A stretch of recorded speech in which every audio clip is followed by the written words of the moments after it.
Bueno, entonces vamos a dar comienzo a la reunión en nuestro ciclo de Historia, Ciencia Política y Periodismo. Hoy vamos a conversar con Camila Perochena y Roy Ora.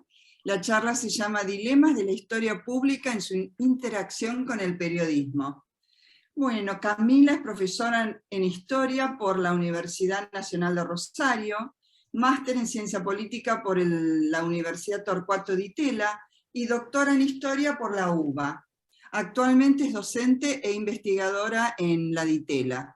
Su tesis de doctorado se centró en los usos de la historia durante los gobiernos kirchneristas en Argentina desde el 2003 al 2015, y los panistas en México del 2000 al 2012, en el contexto de las celebraciones centenarias. Es co-creadora de los podcasts La Banda Presidencial y Hay que pasar el invierno. Se desempeña como columnista en el diario La Nación y en el programa Odisea Argentina de La Nación Más. Y Roy Ora es profesor de Historia por la UBA, doctor en Historia por la Universidad de Oxford e investigador principal del CONICET, profesor titular del Departamento de Ciencias Sociales de la Universidad de Quilmes y profesor principal de cátedra de la Universidad de San Andrés.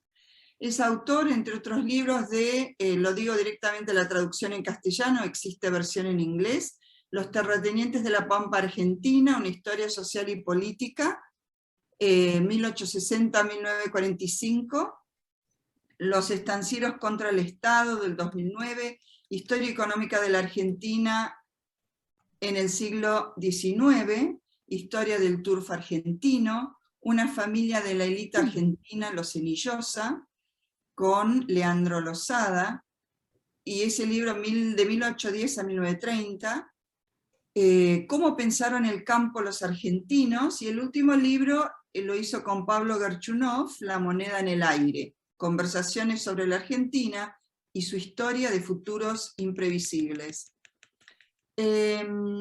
Ha sido editor de la revista de divulgación científica Ciencia Hoy durante un quinquenio del 15 al 2020, y desde fines del 2020 hace el podcast dominical Sobremesa con Pablo Gerchunov en el diario AR, donde también publica una columna mensual, Historias, casi siempre sobre temas históricos. Bueno, y ahora les dejamos a ustedes la palabra. Bueno, muchas gracias, Moira, muchas gracias a todos. Con Roy lo que pensamos fue una serie de preguntas, y a partir de esas preguntas, que son dilemas que nos planteamos algunos historiadores que tratamos de hacer historia pública, la idea es hacer una conversación, ¿no? Y después escuchar sus opiniones y sus ideas, sus comentarios sobre esos temas. Así que bueno, si quieren arranco con la primera pregunta que nos hicimos, que nos autohicimos para la charla, que es: ¿qué lugar podemos ocupar los historiadores en el periodismo? Y si la historia nos permite decir algo sobre el presente. No sé, Roy, si querés que arranque yo, si querés arrancar vos. Sí, no, arranca vos, pero primero quiero Perdón, sí. agradecer la invitación, agradecerle a Moira. Perdón, me olvidé. Y agradecerle mucho la invitación, y además quiero confesar una cosa, y es que yo soy de una generación más grande que Camila, tengo más recorrido en el campo académico, pero acá soy grupo soporte. Voy en segundo plano, porque la que realmente sabe de esto, la que tiene los cañones apuntados es Camila, así que creo que ella es la que va a decir las cosas más interesantes. Yo voy a agregar alguna cosita en función de mi experiencia, que es una experiencia mucho más limitada, pero fundamentalmente, digamos así, mi función es esa, grupo soporte. Bueno, dale, Camila. Gracias, Roy, por esa introducción. La realidad es que como yo no tengo estos temas pensados teóricamente, le dije a Moira que me sentía más cómoda si lo podíamos hacer de a dos a este diálogo, porque, bueno, son temas que recién estoy pensando, así que cualquier diálogo sobre esto nos va a venir bien. Entonces, bueno, la primera pregunta era: ¿qué lugar nos toca a los historiadores? Y si tenemos algo para decir sobre el presente, ¿no? Por supuesto que creo que sí tenemos un lugar para ocupar en el periodismo, así como lo tienen los economistas, como lo tienen los politólogos, creo que la diversidad de disciplinas dentro del periodismo permite profundizar y enriquecer una discusión que cada vez es más superficial, ¿no? Entonces, creo que hay que apuntar a intentar evitar charlas que sean solamente charlas entre periodistas, ¿no? Paneles que sean solamente paneles entre periodistas, conversaciones donde solo participen periodistas, para poder salir de los lugares comunes. Ahora bien, el problema es el espacio que el periodismo le quiere asignar a los historiadores, o lo que a veces se convierte en un problema es cómo los periodistas creen que es el espacio que tienen que tener los historiadores en el espacio público. Yo creo que ahí hay dos tendencias dentro del periodismo de cómo nos ven a los historiadores. O bien el contador de anécdotas y datos de color, o bien el que te da la llave para entender el presente, porque todo lo que pasa en el pasado te permite entender el presente, ¿no? Y esto, ambas cosas, ambas tendencias, se transforman en un problema para nosotros, ¿no?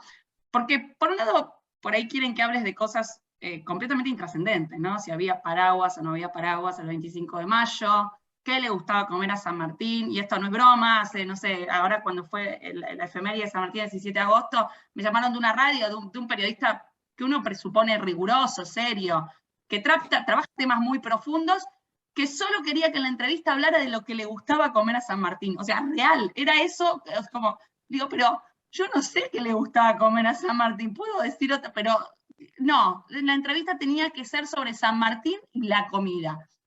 Esto que dije que no, pero lo que quiero decir es, bueno, por un lado está esa tendencia, ¿no? El dato de color que por ahí desconocemos y que es lógico.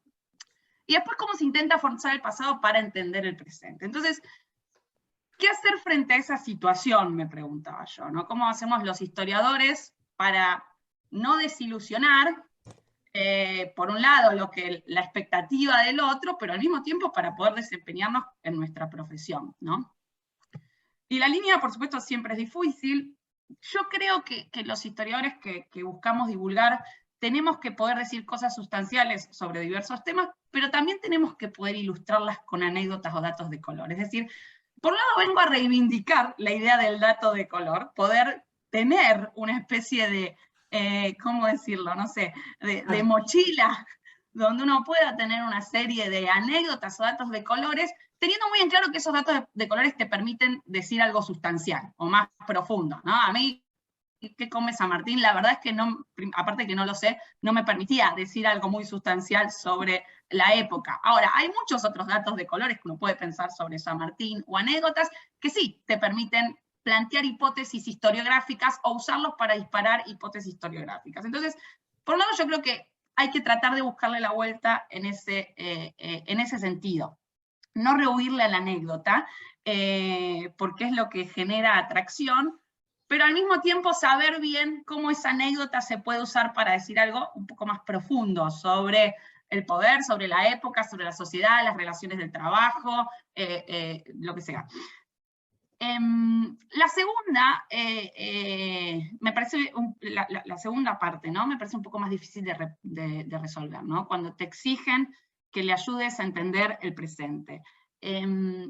A ver, yo creo que es esencial no caer en el lugar común, de que la historia es una maestra de vida, ¿no? Sino tratar de transmitir que pensar históricamente es lo que permite entender el presente. Es decir, no necesariamente conocer un pasado determinado porque eso se repite, sino lo que la agilidad mental que te da, o las herramientas que te da pensar históricamente, te ayuda a entender el presente, no porque se repita, sino porque es una forma de acercarte a una realidad, ¿no? O bien porque, y yo ahí diría que uno lo que tendría que tratar de aclarar, pero esto no lo tengo muy claro, es que o bien saber historia te permite entender que hay problemas que tienen raíces históricas mucho más profundas de lo que uno piensa, y que no nacieron hace 10 años, o bien porque te permite desnaturalizar el pasado, y no decir la historia se repite, ¿no? Entonces poder hacer hincapié en alguna de esas dos, en alguno de esos dos aspectos. Bueno, en principio esa es la respuesta que yo pensé para la primera pregunta que nos formulamos con Roy. Estoy de acuerdo con lo que dice Camila. Quiero agregar solamente un par de cositas. Y es que, bueno, primero yo creo que en los últimos años ha mejorado mucho la calidad de los historiadores que se meten en los medios con un proyecto de divulgación. Me parece que en ese sentido hemos avanzado un paso, sobre todo porque, y Camila es un caso, pero hay otros, creo que Gabriel Di Meglio es el primero que yo recuerdo, son personas que tienen formación en historia, y yo creo que eso hace una diferencia muy grande respecto a los divulgadores tradicionales, ¿no? Aunque a veces también, por supuesto, desde nuestro ángulo, desde nuestro punto de vista, puede llevar al tipo de malos entendidos que recién señalaba Camila, ¿no? Creo que sé a qué programa te referís. De hecho, un programa sobre comida que creo que no caminó muy bien. Sé que salió, creo que en TN o por ahí, ¿no? Digamos que, por un lado, hay, me parece, como una cierta disonancia en cuanto a la calidad de la formación de los historiadores que están entrando a los medios, que ya hace un tiempo están ocupando un lugar en los medios, y los periodistas, que me parece todavía sigue siendo fundamentalmente una profesión donde la mochila intelectual, la mochila, digamos así, profesional, la mochila con la que uno, va siendo más nutrida en la universidad, todavía tiene poca gravitación, ¿no? Todavía existe una carrera en el periodismo en la cual se sigue aprendiendo en las redacciones, ¿no? Entonces yo creo que eso hace la conversación difícil, y a la vez nos vuelve a nosotros mucho más amigables hacia el tipo de periodista con el que inmediatamente tenemos empatía porque tiene una trayectoria universitaria. El más obvio, bueno, me parece Carlos Pañi, ¿no es cierto? Que además, cuando uno lo escucha, parece un historiador en muchos aspectos, es mucho más que un historiador, es distinto a un historiador, pero conoce la literatura, conoce los autores y los conoce bien, los autores con los cuales nosotros trabajamos y nos sentimos cómodos, ¿no? En otros casos esa conversación es más difícil. Y lo otro que quería decir es que, bueno, yo creo que ha mejorado mucho la calidad, sobre todo de la nueva generación, o de las nuevas generaciones, no son todos de la misma, que se meten en los medios. Y el otro aspecto, para mi gusto, no tan positivo, es que, bueno, la historia tiene un público en los medios. Y yo creo que en parte tiene un público porque la Argentina tiene, la sociedad argentina tiene una cultura histórica bastante importante, pero también creo que pesa mucho en los últimos años que es un país muy empantanado, en el que tiene un pasado más brillante que su presente. Y entonces hay una suerte como de tendencia a mirar mucho hacia el pasado, ¿no? Y sabemos, nosotros tenemos dos utopías. Además, ahora digo algo sobre esto, ¿no? Tenemos dos utopías, si queremos mirar para atrás: la liberal, la nacional popular, la del centenario, la de los años peronistas, ¿no? Y es un país que le cuesta mucho pensar el futuro, que tiene dificultades para pensar el futuro. Entonces yo creo que también por estas razones los historiadores valemos un poco más, pero valemos en una discusión que quizás no es la más interesante, ¿no? Que nos obligan a definirnos en términos que son los términos de una discusión pública muy empobrecida. Y frente a eso a veces tenemos, me parece, dificultades. Nos cuesta tratar de ponernos en un lugar que no sea simplemente el lugar de, bueno, la celebración de alguno de esos momentos, ¿no? Y agrego también acá una cosa más, y es que bueno, las dificultades no vienen solamente por el lado, digamos así, del tipo de formación, del tipo de interrogantes que tienen los periodistas, sino que también, bueno, tenemos que necesariamente funcionar en un sistema de medios muy politizado. Y ese es un problema, ¿no? Un sistema de medios muy politizado en el que, por un lado, prima de un costado la prensa estatal, paraestatal, y del otro lado una prensa con un muy fuerte tono opositor que, por lo menos de hace una década a esta parte, también se ha convertido en una prensa muy amiga de la simplificación y de la agresión. Y entonces yo creo que ese escenario nos hace más difícil nuestro trabajo, en particular los que están más en los medios, yo lo veo más de afuera, porque rápidamente nos encasilla y nos obliga a nosotros a hacer una serie de ejercicios para tomar distancia de ese fenómeno, ¿no? para buscar un lugar, no digo de neutralidad, pero sí donde, bueno, hacen falta establecer como ciertos criterios previos para desarrollar una argumentación que trate de despegarse de esas dos visiones. Entonces yo diría, bueno, por supuesto la historia tiene mucho para decir sobre el presente, creo que hay estímulos importantes vinculados a la transformación del sistema de medios, a la aparición de un montón de cosas nuevas, ahí seguramente en un ratito hablamos de eso, pero me parece que hay luces y sombras en este fenómeno, ¿no? Eso. Bueno, uno de los puntos claves que habíamos tratado con Roy era qué hacer frente a un sistema de medios politizados, como decía recién, y cuando Roy me preguntaba eso, yo, bueno, en principio me cuesta pensarlo un poco por fuera de la experiencia personal, así que disculpen si en esta pregunta me pongo un poco autorreferencial. En mi caso personal, yo la politización de los medios creo que la sufro más por los públicos que por los periodistas con los que trabajo al lado. Es decir, creo que la audiencia espera que por estar en determinado medio, en mi caso un medio muy politizado y cada vez más, uno adopta, la audiencia espera que uno adopte posturas bastante extremas, que tienen muchos periodistas de esos medios, ¿no? Y eso hace que muchas veces cualquier intento de plantear matices, aunque sea sobre el pasado y no sobre el presente, sea contestado con reacciones muy desmedidas por parte de la audiencia, ya sea en las redes sociales o ya sea en los propios comentarios del diario, que igual nunca los leo, ¿no? Pero, y por supuesto que esto pasa también en diálogo con algunos periodistas, no con todos, que buscan presentificar y llevar agua para su molino, politizando lo que uno trata de decir. Ahora bien, no me ha pasado, o por lo menos me gustaría desmitificar un poco la idea de que todos los medios te bajan línea, por lo menos a los que yo no hablo como periodista que trabaja sobre el presente, ¿no? Eso yo creo que debe ser mucho más difícil. Como persona que se dedica a la historia pública, no me ha pasado que los medios en los que trabajé me bajen línea sobre lo que tengo que escribir, o decir en los podcasts, o decir en la televisión. Capaz, por supuesto, pasa mucho con periodistas que trabajan sobre el presente, pasa más en algunos medios que en otros, soy muy consciente de eso, y también soy consciente de que existe mucha autocensura por parte de los periodistas en determinados medios, de directamente no plantear algunos debates.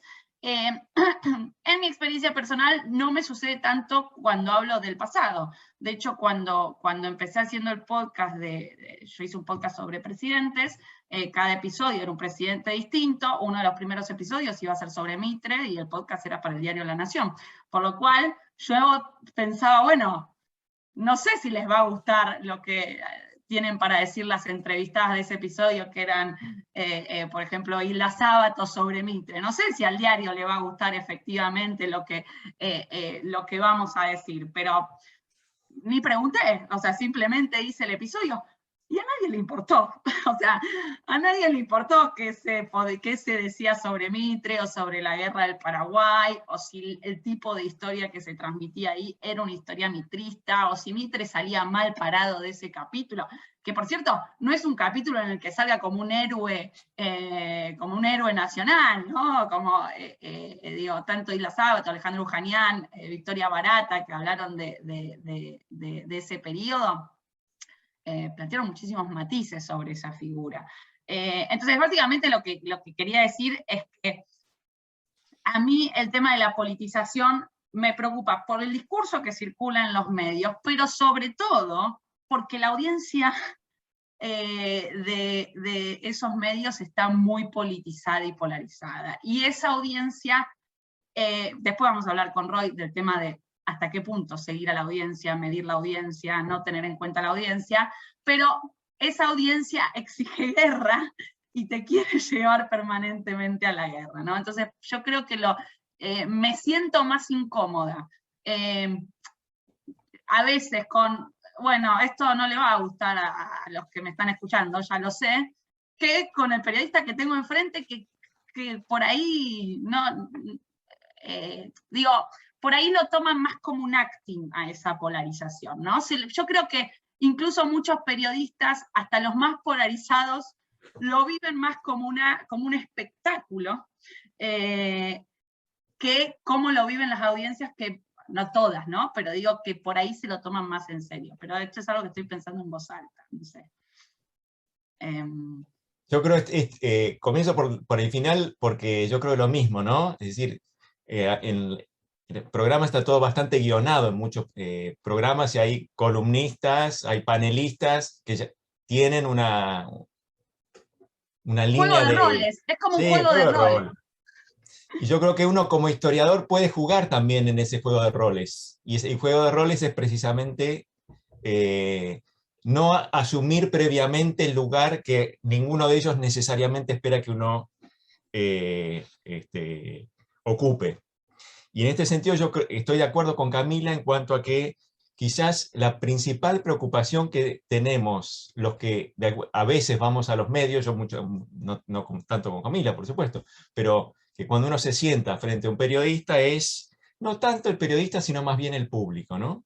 Y eso yo creo que a veces lleva a ser a veces demasiado cuidadoso, hay como una suerte de uno camina tratando de no pisar huevos, no de romper huevos al caminar, ¿no? Y hay algo de autocensura ahí. Yo creo que eso es malo, pero bueno, es un poco el escenario en el que nos tocó movernos, ¿no?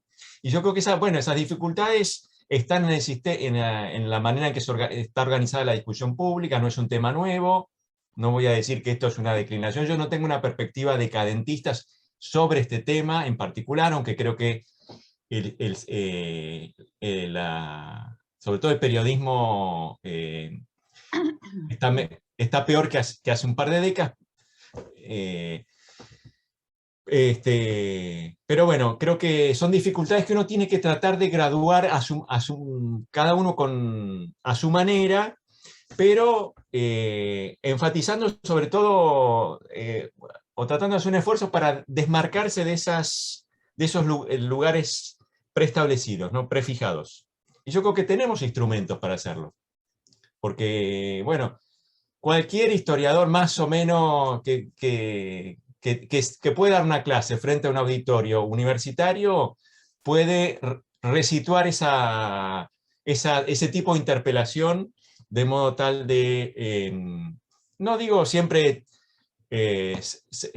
redefinir los términos de la conversación, porque acá también, por supuesto, inciden muchos factores, el tiempo es escaso, sobre todo en los medios audiovisuales, una vez se tiene muy poquito tiempo y no le puede dar la complejidad a su presentación que el tema merita, pero en todo caso me parece que hay un espacio más grande que el que a veces parece existir. Y coincido fundamentalmente en cuanto a Camila, que salvo en algunos lugares o algunas figuras que están muy encuadradas políticamente, para el resto hay un margen de iniciativa grande, y yo creo que eso hay que tratar de utilizarlo lo más posible, de modo tal de, en la medida de lo posible, elevar el nivel de la discusión, o por lo menos ofrecer visiones más complejas sobre cómo es nuestro propio pasado. Buenísimo.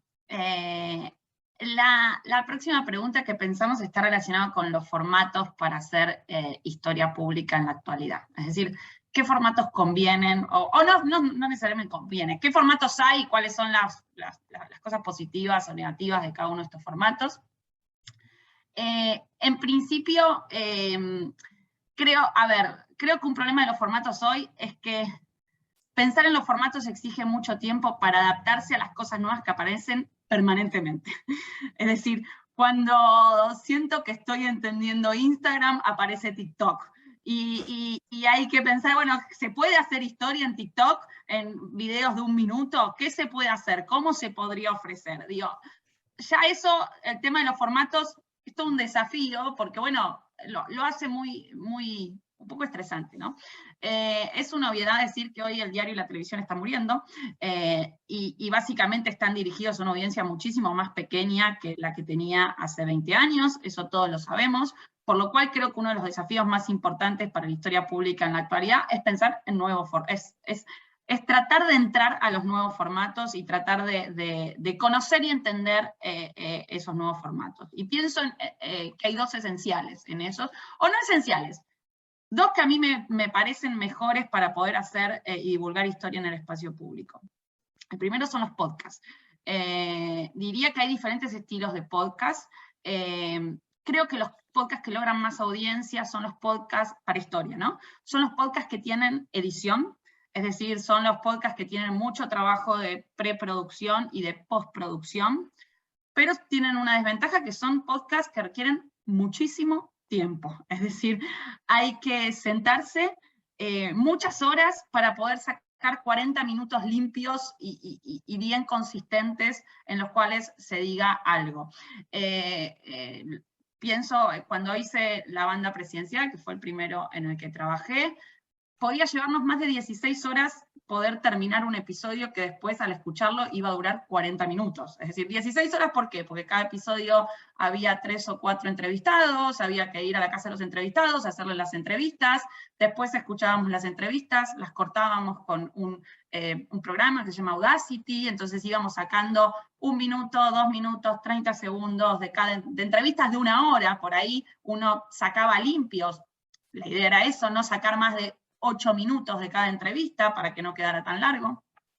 Después había que hacer un guión, escribir el guión, ver en qué momento del guión iban a ir esos audios, y finalmente grabarlo, y después, bueno, los técnicos se dedicaban a mezclar todo y masterizarlo.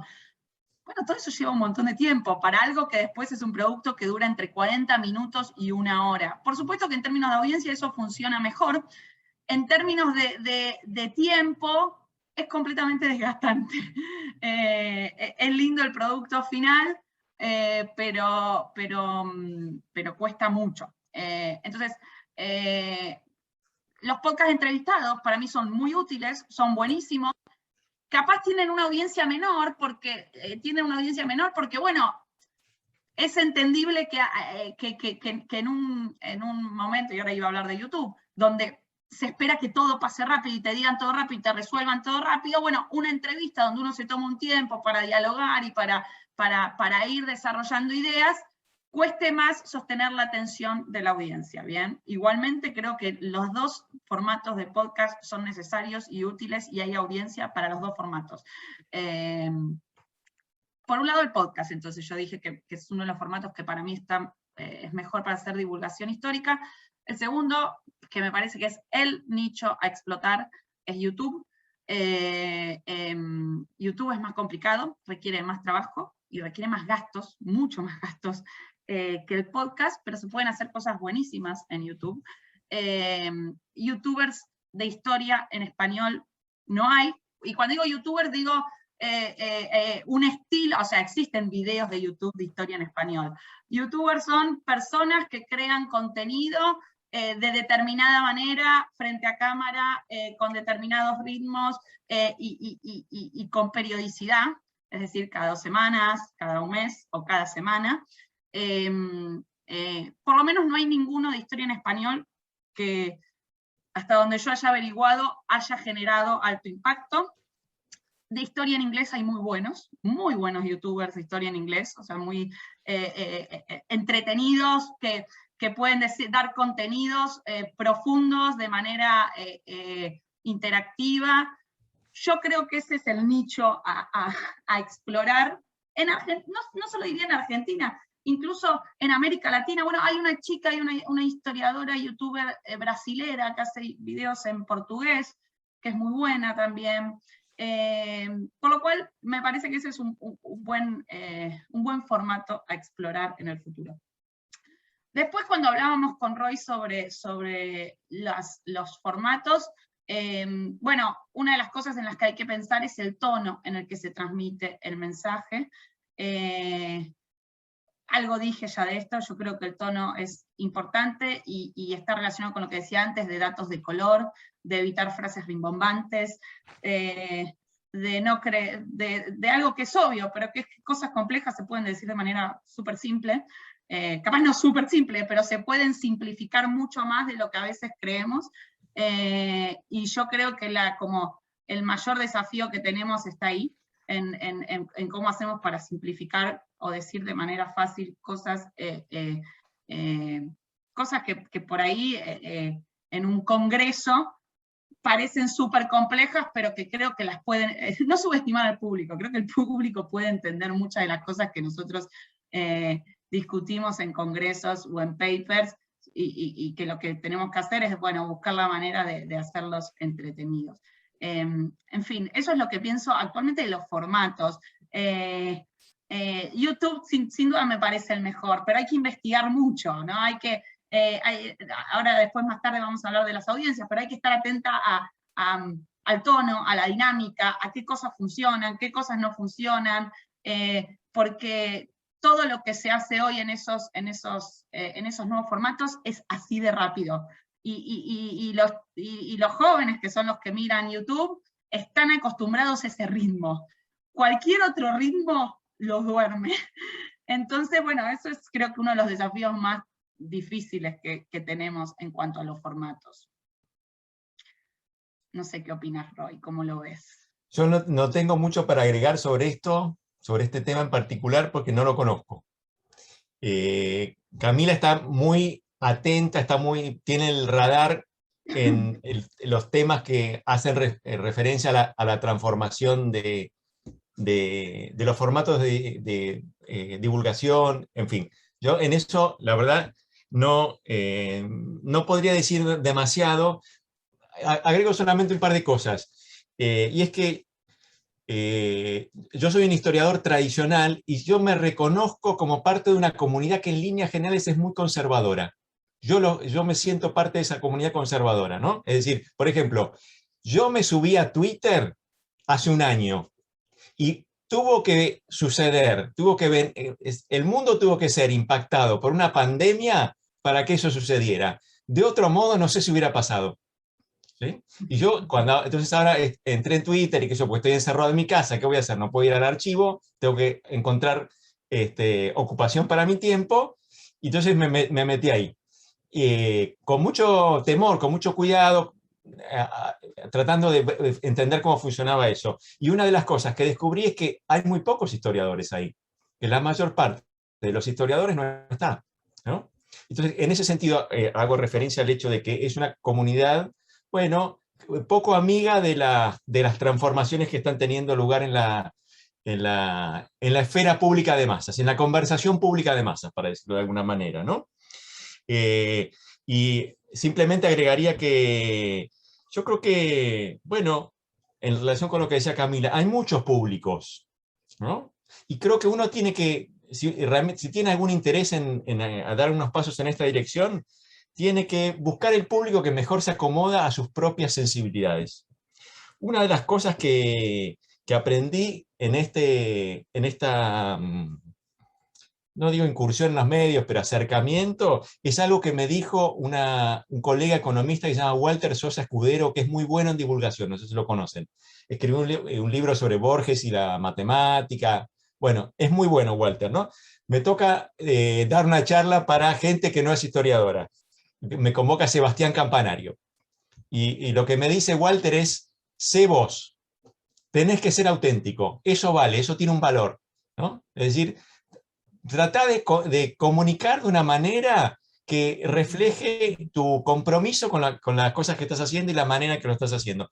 Eso creo que es un consejo valioso. Y el segundo consejo que quiero dar, que también es un consejo basado en mi experiencia y muy egoísta, si quieren, es este tipo de cosas, este universo que se está abriendo gracias a nuevos formatos como el podcast y demás, creo que tienen un valor incluso para los historiadores que queremos seguir siendo investigadores, ¿no?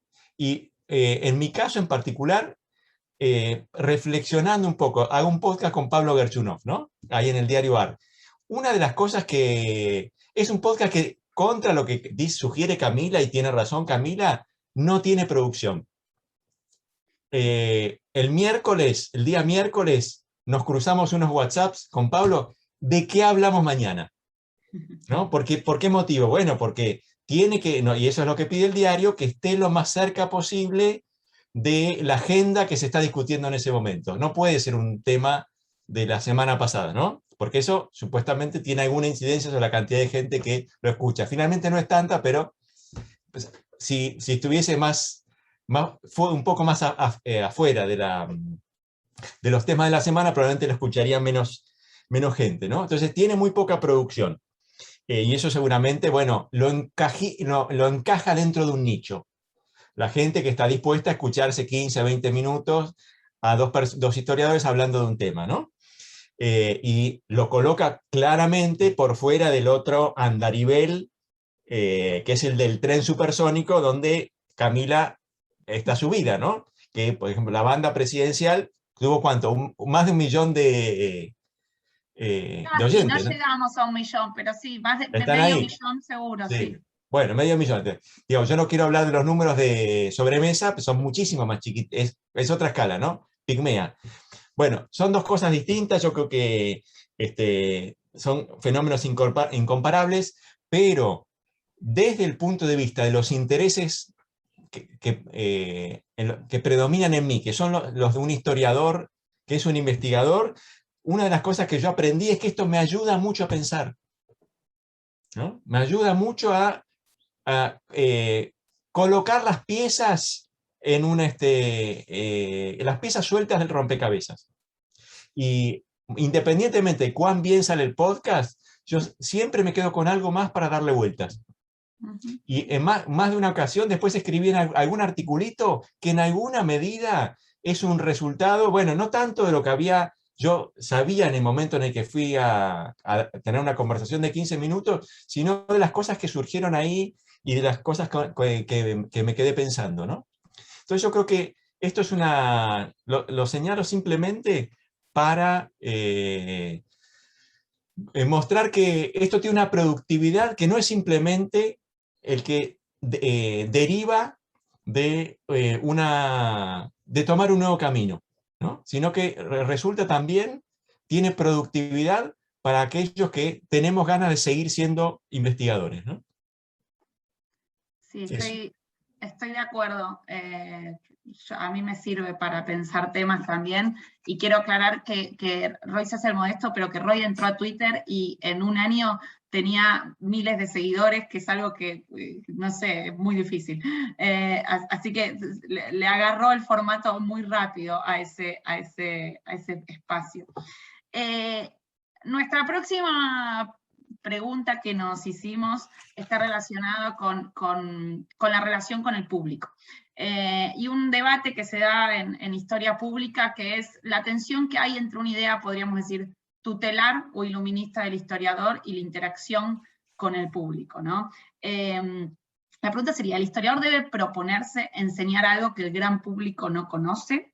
¿Cómo generar esa interacción con el público? Y esta pregunta viene a raíz de que hay toda una corriente que empieza dentro de la historia pública, que piensa que entre el historiador y la audiencia hay una relación horizontal o democrática, ¿no? En la que aprenden uno del otro y que por ende, podríamos decir, comparten la misma autoridad a la hora de interpretar el pasado, ¿no? Muchos argumentan, es algo que está bastante de moda, por ejemplo, que los museos deben permanentemente interactuar e intentar colmar las expectativas de las audiencias, que hay muchas verdades históricas posibles, que todas esas verdades históricas son igualmente válidas, y que en ese sentido, desde estas perspectivas, el rol del historiador sería más bien el de facilitar espacios de desacuerdo o debate, ¿no?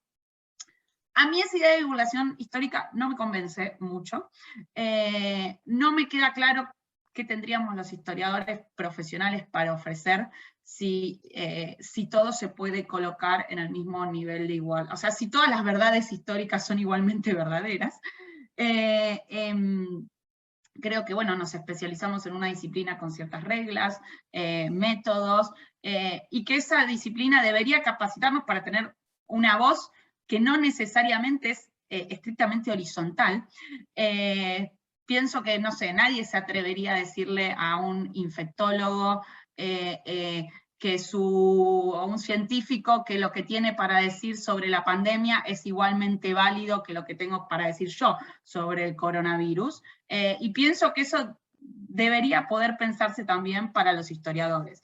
Es decir, creo que los historiadores deberíamos poder diferenciarnos de aquellos que interpretan el pasado, por decirlo de alguna manera, más apasionadamente, más ideológicamente, o más al servicio del presente, y que suelen estar y tener mucha visibilidad en el espacio público, ¿no? A mí me parece que no puede ser que pensemos que el libro de Fernando Iglesias, titulado El medioevo peronista, puede tener lo mismo para ofrecernos a los historiadores y al espacio público que el de cualquier otro historiador, como muchos de ustedes que han dedicado años, décadas, a estudiar el mismo fenómeno. Por lo cual, cuando pienso, y sé que esta postura de la idea de que hay un historiador que tiene algo más iluminista para ofrecer, no es muy popular en la historia pública, sobre todo pienso en España o en Estados Unidos, donde esas corrientes son, acá en Argentina no sé, pero donde esas corrientes son más impopulares, pero por el momento creo que no me convencen, ¿no? Que me convence seguir pensando en esta idea más, no sé si llamarla tutelar, pero sí diferencial, ¿no? Entre que, bueno, los historiadores profesionales tienen algo distinto para decir sobre el pasado que aquellos que no se dedicaron a estudiar profesionalmente esas interpretaciones. No sé cómo lo ves, Roy. Sí. Podés pelearme. No, yo soy muy iluminista, ¿no?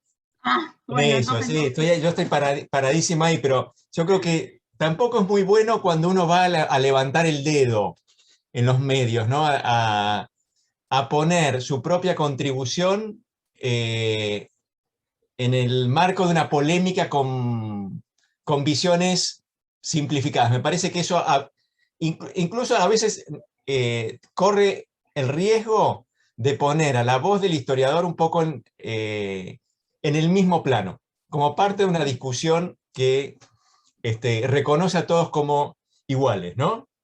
Y por supuesto, además, yo agregaría una cosa, creo yo que pasé por la Facultad de Filosofía y Letras de Marcelo Alvear, después de Puan, ahí me acuerdo de las clases de Horacio, alguna charla incluso en ese bar muy mugriento que había en el sótano. Yo creo que en general los historiadores tenemos que tener cuidado porque tenemos nosotros una ventaja específica, conocemos mejor el pasado, pero muchas veces no somos buenos analistas del presente. Es más, yo creo que en general los académicos no tenemos una comprensión muy sofisticada del problema político presente. Somos a veces bastante ingenuos, tendemos a exagerar la dimensión proyectual de la política, las ideas como tema central del debate.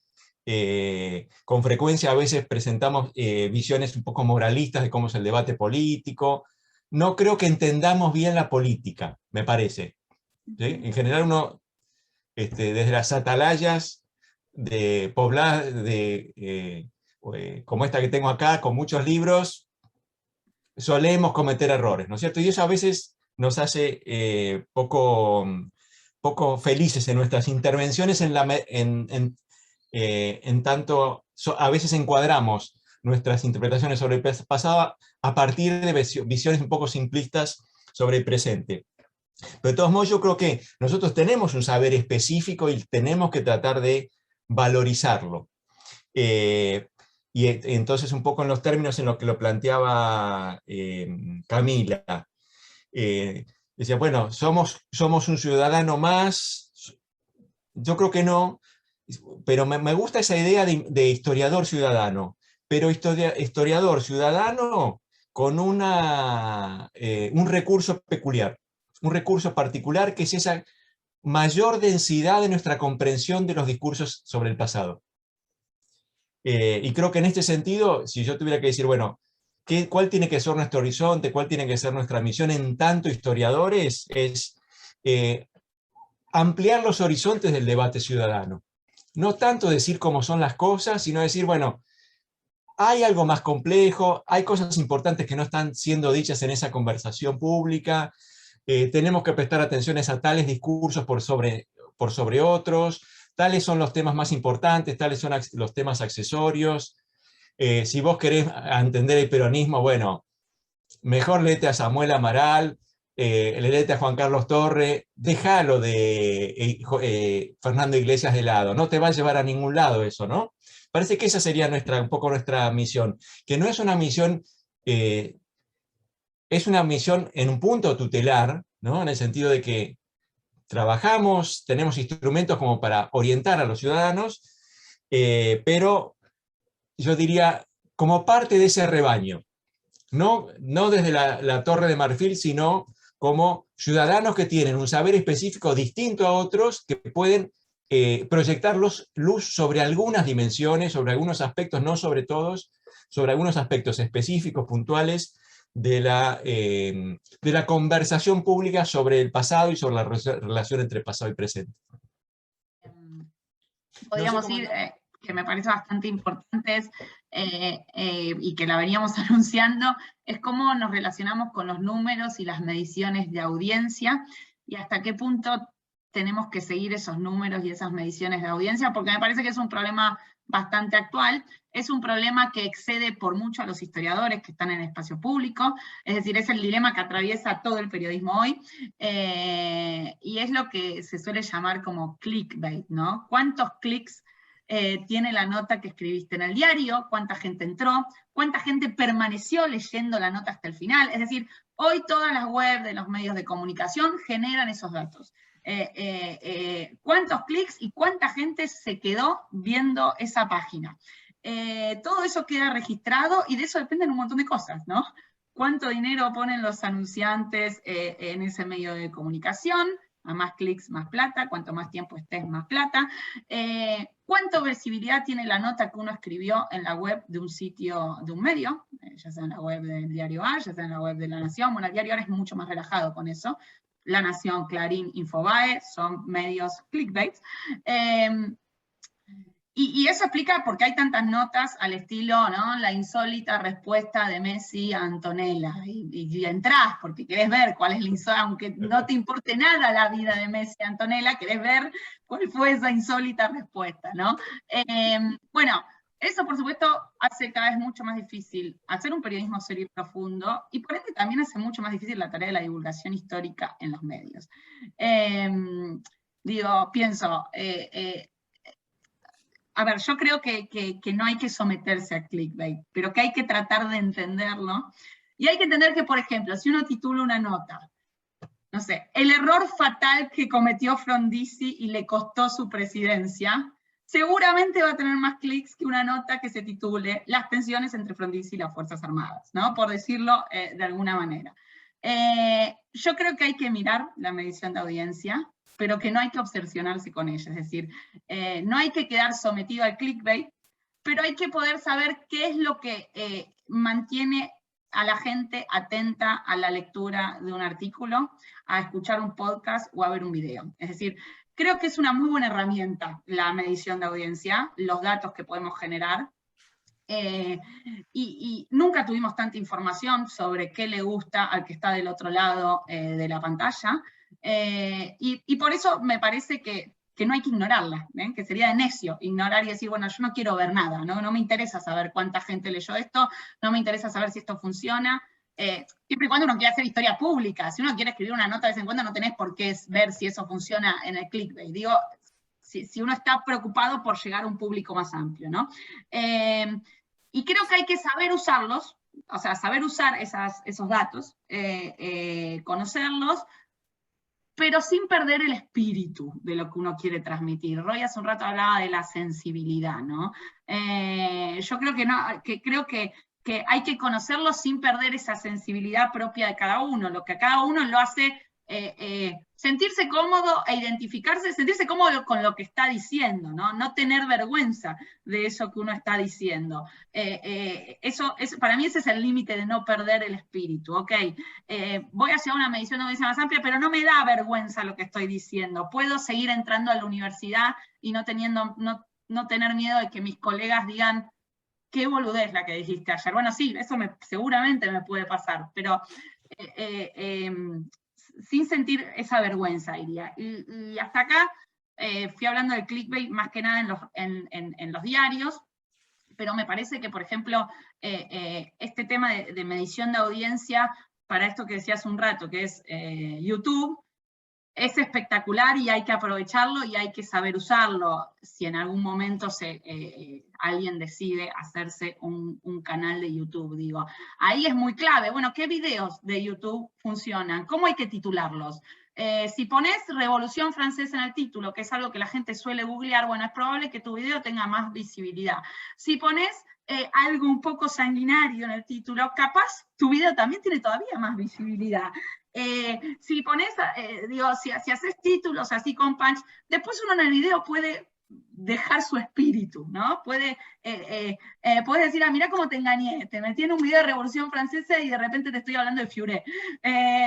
Sin decirte que te estoy hablando de Furet específicamente, capaz, pero planteándote el debate. Bueno, yo creo que por eso hay que conocerlo, ¿no? Y mirarlo, sin obsesionarse, para, bueno, saber qué ganchos tiene que usar uno para atrapar a alguien, y después lo engañás, después le vas con la historiografía, pero lo tenés que hacer entrar, ¿no? Lo tenés que hacer clic. En ese sentido me parece que hay que mirarlo sin obsesionarse y sin perder el espíritu. En fin, no sé cómo lo ves, Roy. Yo pienso lo mismo.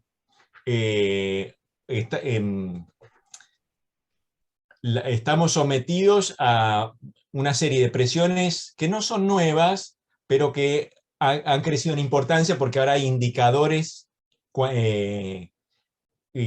cuantitativos muy poderosos que dicen, bueno, esto camina y esto no camina. Y por supuesto, en un sistema de medios tan frágil como este, bueno, algo que no camina rápidamente va a, sobre todo para los que están más en medios donde el mercado pesa mucho, esto tiene mucha relevancia, ¿no?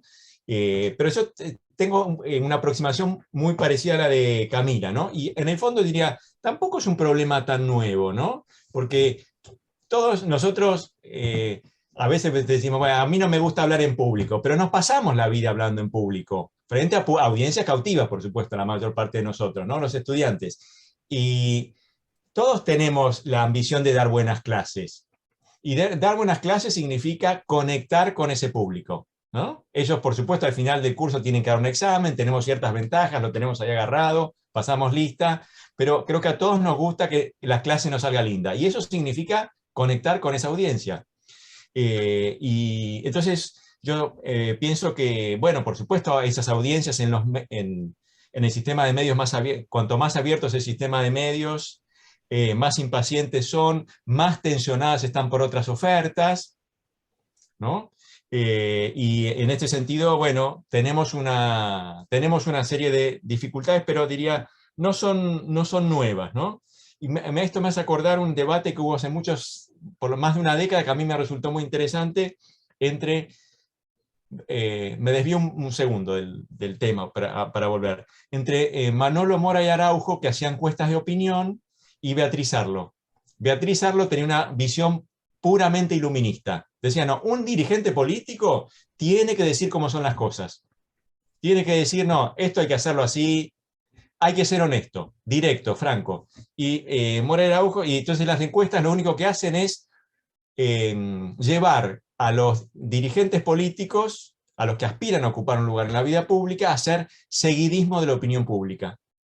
Bueno, algo de esto hay, por supuesto, no lo voy a negar, pero ¿qué decía Mora y Araujo? Que sabía mucho y que además estaba invertido del otro lado, ¿no? Porque tenía su consultor de opinión, decía, no es tan así, porque la información que surge de consultas a los votantes o los consumidores, como quieran llamarle, tiene que ser un insumo para que vos hagas más sofisticada tu presentación. Por supuesto podés hacer seguidismo y decir, bueno, con quién se acostaba San Martín, todas esas cosas, ¿no? O qué comía. Si era, del único que verdaderamente sabemos todos es de Perón, ¿no? Que le gustaba comer. El resto está mucho más en la sombra, ¿no? Uno puede ir por ese camino, creo que a nosotros nos degrada eso, ¿no? Y nos degrada frente a la comunidad que nos importa, que es esta que está acá la que tengo acá frente a mi cámara, ¿no? Pero también esa información nos tiene que servir para mejorar la manera en que nosotros presentamos nuestros argumentos. Lo mismo que sucede en el marco de una clase en un aula universitaria. Hay una experiencia que acumular ahí, ¿no? Y uno tiene que saber, bueno, cuáles son los límites. Y también, como en una clase, bueno, qué se requiere para probar y todas esas cosas también están jugando, no es un escenario completamente distinto, ¿no? Entonces yo diría, estoy de acuerdo con esa idea de que tenemos que utilizar lo más posible esa información de modo tal de sofisticar nuestra oferta para vender nuestra mercancía, que es lo que quería Beatriz Arlo, si quieren, ¿no? Es decir, una mercancía ideológicamente más cargada, que tenga más valor que un simple, bueno, subimos los sueldos, ¿sí? Y en este sentido, bueno, esa información, creo que tenemos esa información que nos proveen las nuevas tecnologías sobre todo clickbait, me parece fundamental. Por supuesto, en algunos lugares eso sucede más, en otros sucede menos. Hay medios que trabajan para públicos más sofisticados, más pacientes, y por tanto mucho más chiquitos, no llegan quizás demasiado lejos, le hablan a las élites. Yo, por ejemplo, yo me siento más cómodo ahí, pero porque yo ya soy viejo, ya no estoy tan dispuesto a hacer un show en el escenario, ¿no? No es lo que me sale espontáneamente, pero para nada me parece condenable los que exploran los límites, todo lo contrario, me parece mucho más, me parece valiente, arriesgado, un signo de vitalidad que haya gente que diga, no, vamos a explorar las fronteras de lo que es historiográficamente decente y a la vez se coloca en otros formatos, porque eso expande las fronteras de la comunidad que se vuelve, que digamos que es históricamente sensible, que es sensible al argumento histórico. Eso no lo vamos a hacer simplemente hablándole al público del diario AR, o al público de, no sé, de un programa de 1.000 personas, o 2.000 personas, o 5.000 personas en Argentina. Para eso hay que hacer ejercicios que, saltos mortales, a veces salen bien, a veces no salen bien, pero me parece que el ejercicio mismo es un ejercicio valioso, siempre y cuando uno tenga claro cuál es el objetivo último, ¿no?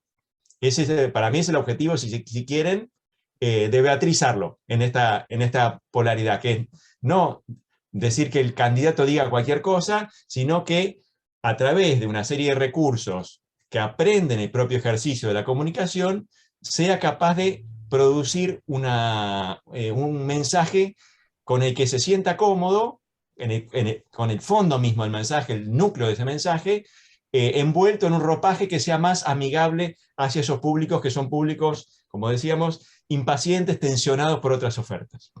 Bueno, muchísimas gracias, Roy y Camila, por las presentaciones interesantes y generosas también.